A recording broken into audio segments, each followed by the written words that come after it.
Olá você, meu amigo, minha amiga aqui do Tec Concursos. Tudo certinho?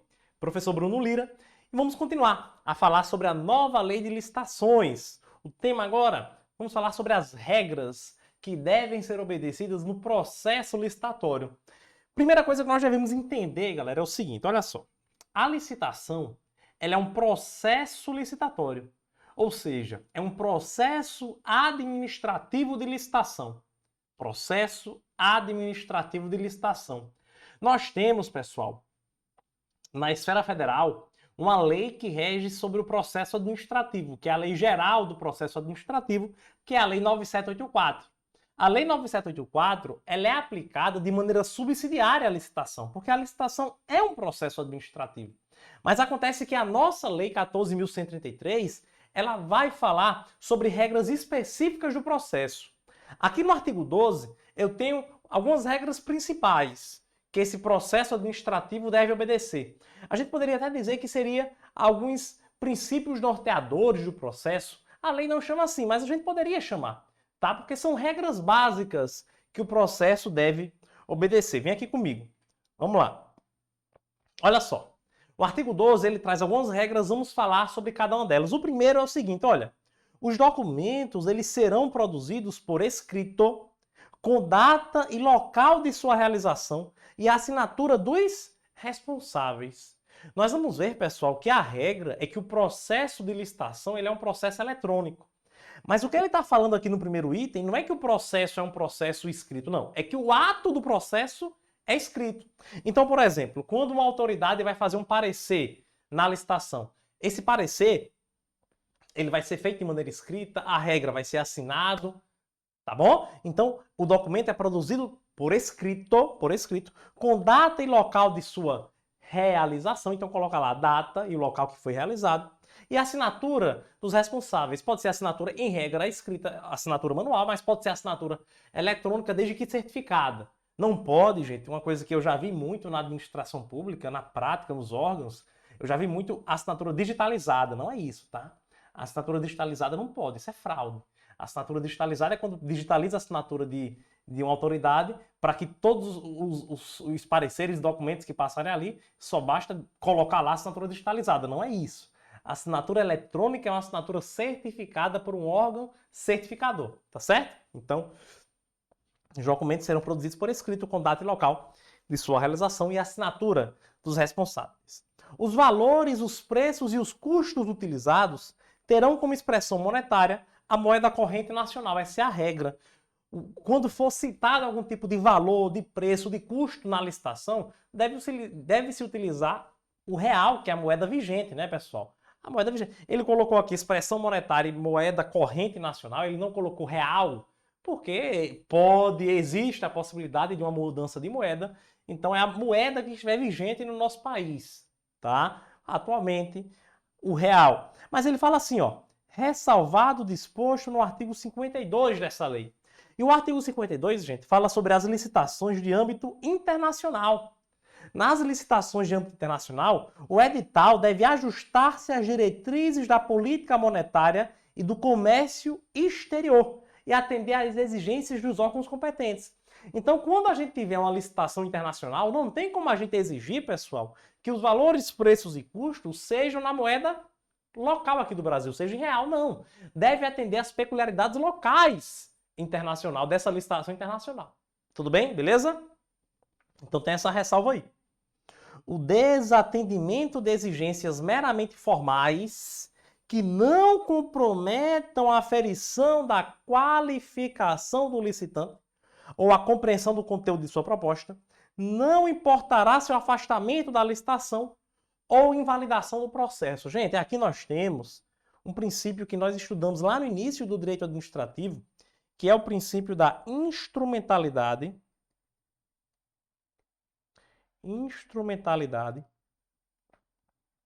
das formas. Já ouviu falar isso? Você vê isso aqui também em atos administrativos, né? Instrumentalidade das formas, princípio do formalismo moderado, princípio do informalismo, é isso daqui. Isso quer dizer, gente, que a forma no processo administrativo, ela deve ser aquela forma exigida apenas para propiciar um adequado grau de certeza aos atos praticados. É justamente isso que fala a Lei 9784. É a mesma regra. Eu não posso exigir uma formalidade exacerbada. Eu não posso exigir, gente, uma formalidade que torne a licitação inviável, né? Senão a gente vai abraçar uma formalidade e esquecer da eficiência, não pode, tá bom? Então, sim, o desatendimento de exigências meramente formais que não comprometem a que não comprometem a aferição da qualificação do licitante ou a compreensão do conteúdo, ou seja, aconteceu um erro de forma? Aconteceu. Houve um desatendimento de exigência formal? Houve. Mas vamos analisar. Esse desatendimento de forma, ele comprometeu a qualificação do licitante? Não. Ele comprometeu a compreensão do conteúdo da proposta? Essa proposta está confusa? Não. Dá para entender o que é a proposta? Então, beleza. Então, isso não vai invalidar a proposta, isso não vai invalidar o processo licitatório, não. Tá bom? Beleza? Então, isso não vai desqualificar o licitante, tá bom? Desabilitar, isso não vai. Não vai tirar o camarada do processo por isso. Então, é a instrumentalidade das formas que deve ser bem observada nesse ponto. Vamos avançar? Vamos avançar.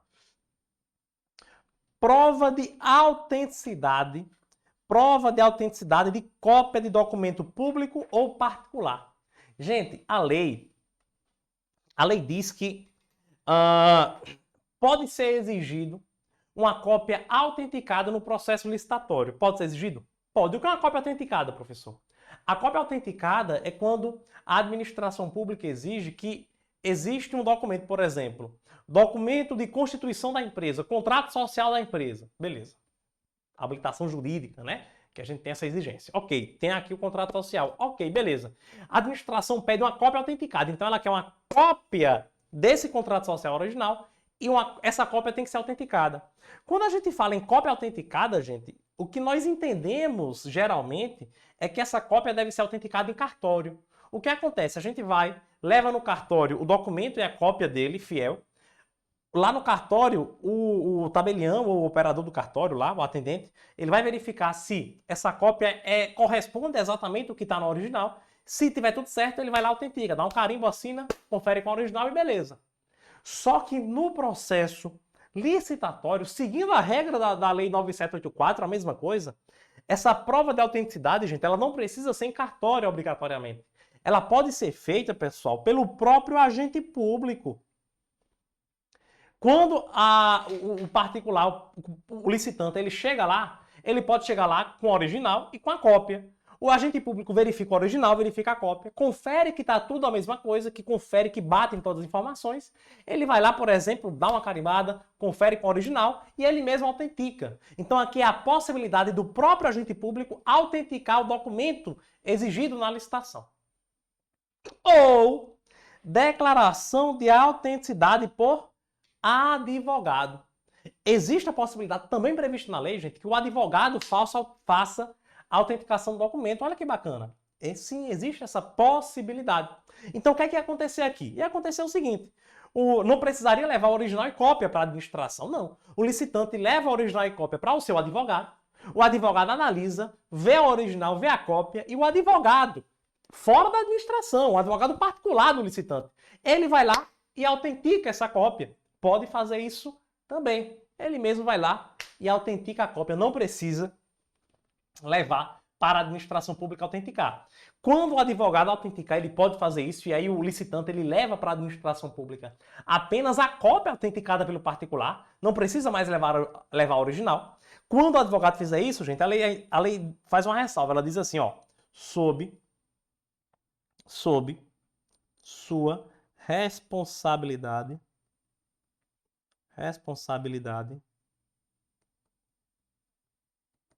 pessoal. Isso quer dizer o quê? O advogado, ele se responsabiliza por aquilo que ele está fazendo, né? Então, se ele faz aquela autenticação, ele vai se responsabilizar por aquela cópia autenticada. Se aquelas informações não forem verídicas, se aquela cópia realmente não for fiel ao documento original, ele terá a sua parcela de responsabilidade. Beleza? Outra regra aqui do processo Reconhecimento de firma. Gente, a lei, ela diz que a regra é que a administração pública, ela não vai exigir que o particular reconheça a firma de uma assinatura. O que é reconhecimento de firma, professor? O reconhecimento de firma é quando a gente pega um documento, assina, leva no cartório e dessa vez o cartório ele vai identificar se aquela assinatura realmente pertence àquela pessoa. Por exemplo, tem um cartório aqui próximo à minha residência que eu vou nesse cartório e eu tenho firma aberta nesse cartório. O que é firma aberta, professor? Firma aberta é o seguinte, eu fui lá no cartório e falo, ó, quero abrir uma firma aqui para que vocês tenham minha assinatura e possam reconhecer depois firmas em documentos. Então, eu assinei lá um cartãozinho com 3 assinaturas e qualquer documento que eu queira que o cartório ateste minha assinatura, eu pego esse documento, assino, levo lá, o cartório observa e fala, não, realmente, ó, realmente, essa assinatura que está nesse contrato, por exemplo, essa assinatura que está nesse contrato, realmente, ela é idêntica, ou então ela é compatível, idêntica é impossível, mas ela é compatível com a assinatura de Bruno que está nos nossos registros aqui do cartório. Então, o cartório vai dizer, de fato, certifique e dou fé que essa assinatura é do senhor Bruno Emanuel Lira de Lima. Pronto, confirmou lá. Pegou a ideia? Isso é reconhecimento de firma. A lei de licitações ela vai nos dizer, pessoal, que o reconhecimento de firma, em regra, não será exigido, em regra. Porém, pode ser exigido apenas quando houver dúvida de autenticidade. Então, o agente público ele recebe um documento assinado pelo licitante. Ele olha para essa assinatura e desconfia. Ele fala, caramba, isso aqui está com uma grande possibilidade de ser fraude. Se ele desconfia, se ele tem dúvida da autenticidade daquela assinatura, aí sim ele pode solicitar o reconhecimento de firma. Aí ele pode solicitar, tá bom? Mas não esquece, é apenas se ele desconfiar, se tiver dúvida da autenticidade, aí ele exige que a firma seja reconhecida em cartório. Nesse caso, o próprio particular não pode fazer isso não, tem que ser em cartório mesmo. Beleza? O próprio agente público, perdão, nesse caso o próprio agente público não pode fazer esse reconhecimento de firma, né? Ele pode autenticar o documento, mas reconhecer a firma não, tem que ser no próprio cartório. Aí a lei diz assim, salvo imposição legal, ou seja, a lei ela pode trazer casos, em que é obrigatório o reconhecimento de firma, ela pode trazer, ou quando não vai ser necessário de jeito nenhum. Tá? Isso pode estar previsto em lei. Ok. Próxima regra do processo aqui, gente, é quando a lei fala que os atos do processo eles serão preferencialmente digitais. Cuidado, em regra, pode ter exceção sim, mas os atos do processo podem ser preferencialmente, eles serão, né, preferencialmente digitais. E a lei diz assim, pessoal, ó, eles serão preferencialmente digitais e, incluindo a sua produção, eles serão produzidos, comunicados, armazenados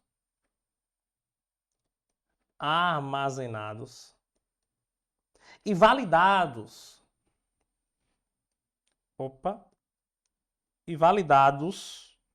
Por meio eletrônico. Tá bom? Então, os atos do processo, então, o encaminhamento do processo para o parecer jurídico, o encaminhamento para a autoridade competente, o lançamento do edital, a convocação de do licitante classificado. Ou seja, esses atos serão eletrônicos, digitais, preferencialmente. Beleza, pessoal? Tranquilo? Ok. Olha só, pessoal.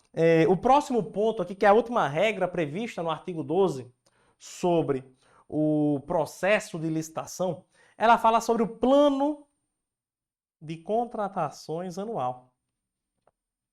Plano de contratações anual. O plano de contratações anual, gente, ele é um documento, ele é um planejamento, vamos dizer assim, e ele é realizado pelo órgão responsável pelo planejamento de cada ente federativo. Por exemplo, a Secretaria de Planejamento do Estado. Aqui na Paraíba nós temos, por exemplo, a CEPLAG, que é a Secretaria de Planejamento do Estado. Gente, vamos supor que a Secretaria de Planejamento aqui do Estado da Paraíba, ela vai ter, anualmente, ela tem a obrigação de fazer um plano de contratações. O que é isso, professor? O plano de contratações, gente, é um documento em que esse órgão, ele vai em todos os órgãos e entidades da Paraíba, então ele vai em todos os órgãos de administração direta da Paraíba, do Estado da Paraíba, em todas as entidades da administração indireta do Estado da Paraíba, e ele vai fazer uma consulta de quais são as contratações previstas para aquele ano. Então nós estamos aqui em 2022. Olha, eu vou fazer aí por exemplo, né, se a gente tiver no ano 2022, então a gente vai aí fazer um plano de contratação de 2023. Vamos lá, vamos fazer. Então vamos fazer um plano de contratação do ano 2023. Vamos aqui, todos os órgãos, vamos em todas as entidades, ver o que é que precisa ser comprado, o que é que precisa ser contratado, quais são os serviços, se tem alguma obra. Ele colhe toda essa informação. Por quê, professor, ele faz isso? Porque se ele faz isso, gente, ele possibilita a unificação de uma licitação, por exemplo, para que a compra seja mais eficiente, para que a contratação seja mais eficiente. Porque perceba, gente, é mais eficiente que essa licitação seja, por exemplo, concentrada e o órgão especialista que tem agente público capacitado, que já são tarimbados em fazer licitação, realizem esse procedimento e faz uma licitação só. Por exemplo, existem 3 órgãos do Estado da Paraíba que querem, para o ano que vem, comprar computadores. 3 órgãos querem comprar computadores. Em vez de eu ter 3 licitações diferentes, 3 processos diferentes, eu faço um só. Porque eu faço um só, compro tudo que preciso e distribuo internamente, sem problema nenhum. Deu para entender? Beleza? Então é para isso que o plano de contratação serve. A lei diz assim, olha, o objetivo desse plano de contratação é racionalizar as contratações dos órgãos e entidades sob sua competência, garantir o alinhamento com seu planejamento estratégico, isso daqui, esses 2 pontos aqui, alinhamento com planejamento estratégico e subsidiar a elaboração das leis orçamentárias, isso está ligado com o princípio, lembra do princípio do planejamento que a gente viu? Lembra que a gente viu anteriormente? Princípio do planejamento é justamente isso aqui também. Tá? Então o que é que esse órgão vai fazer? Ele vai racionalizar as contratações, por exemplo, o que eu falei para vocês, unificando, fazendo uma licitação só, é um exemplo. Mas ele também visa, pessoal, garantir alinhamento com o seu planejamento estratégico. Então o ente federativo ele tem o seu planejamento estratégico e isso vai ser seguido por todo o ente federativo. E além disso, ele vai colher essa informação de quem vai contratar no ano tal, porque ele vai adequar as leis orçamentárias. Não tem que fazer uma lei orçamentária para o ano que vem? Então ele vai adequar, vai colocar na lei orçamentária quais são as contratações que são pretendidas, né? Porque a contratação só pode ser feita se tiver orçamento disponível. Se não tiver, não tem como. Tranquilo? Então, esse plano de contratações eu achei bem bacana, bem interessante. Deve ser feito de maneira anual e materializa o princípio do planejamento. Ele é um belo exemplo do princípio do planejamento, que é um princípio novo aqui na lei de licitações. Isso daqui, gente, a lei, ela trouxe a previsão, mas ela fala, olha, isso aqui vai ser aplicado por meio de regulamento, ou seja, decreto. Tem que ser regulamentado. Hoje já existe esse decreto, professor? Já. Nós temos hoje, pessoal, decreto número 10.947/2022. Esse decreto é o decreto que regulamenta o plano de contratações anual. Show de bola? Perfeito. Para a gente finalizar aqui a nossa aula, vamos fazer uma questãozinha? Questãozinha sobre essa formalidade que deve ser obedecida no processo. Ela diz assim, ó, de acordo com a Lei 14.133, de 1º de abril de 2021, essa data é sempre muito engraçada, né? Que a lei foi aprovada, foi sancionada justamente no dia da mentira, né? Que popularmente é conhecido aqui no Brasil, 1º de abril de 2021, no processo licitatório, observar-se-á o seguinte. Primeiro, os documentos serão produzidos por escrito. Ok, né, pessoal? Com data, hora e local de sua realização e assinatura dos responsáveis. E aí, isso aqui tá certo? O documento ele tem que ter a data, hora e local de realização e assinatura dos responsáveis? Gente, essa questãozinha aqui foi uma pegadinha, viu? Safada, rapaz. Pegadinha safada, por quê? Data, beleza. Local, beleza. Mas hora não precisa. Olha só. Ele colocou esse hora aqui, porque geralmente quando a gente fala data e local, a gente fala geralmente existe a exigência, né, de data, hora e local. Geralmente a gente fala isso, olha, você diga lá qual é a data, hora e local que eu vou lhe encontrar, por exemplo. Mas aqui não existe a exigência de hora.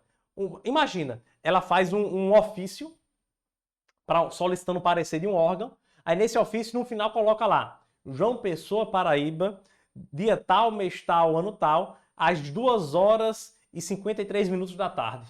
Não tem a necessidade de hora. É local e data apenas, tá bom? Então hora não, por isso a primeira afirmativa está falsa.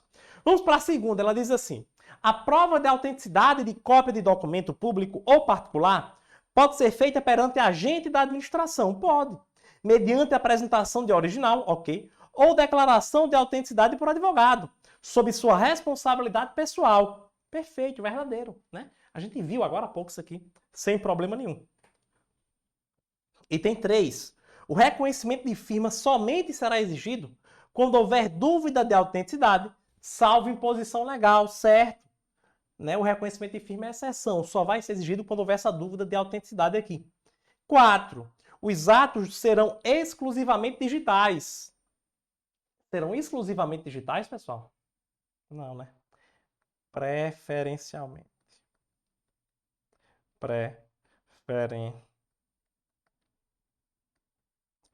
Os atos serão preferencialmente digitais, de forma a permitir que sejam produzidos, comunicados, armazenados e validados por meio eletrônico. Então tá falso porque não é exclusivamente, tá? É preferencialmente. O erro é apenas esse. Quais estão corretas? 2 e 3 estão corretas. Gabarito, letra C de casa. Tranquilo? Beleza? Olha, se tiver dúvida, vou reforçar aqui, ó, meu Instagram, @profbrunolira. Já segue lá. E se tiver dúvida, pode mandar que eu vou estar te auxiliando e te ajudando. Tranquilo? Beleza? Show de bola? Olha, forte abraço. Eu encontro você na próxima aula, quando a gente vai continuar o nosso conteúdo. Beleza? Valeu, até a próxima.